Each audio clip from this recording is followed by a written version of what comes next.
ஒரு நாளில் ஒரு வேளை உணவை தள்ளுங்க, அன்னை ஓம் சக்தி நாமத்தை ஒன்றாய் சொல்லுங்க.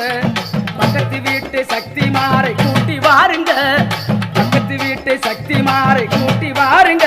அவங்க பாவமெல்லாம் தீருவதற்கு தொண்டு செய்யுங்க, அவங்க பாவமெல்லாம் தீருவதற்கு தொண்டு செய்யுங்க. சக்தி மாலை பக்தி மாலை போட்டு வாருங்க, நம்ம சித்தர் பீடம் மருவத்தூர் வந்து பாருங்க. பக்தியோடு 5 நாள் விரதம் இருங்க, நம்ம பராசக்தி வாழ்வழிப்பா நல்லா நம்புங்க.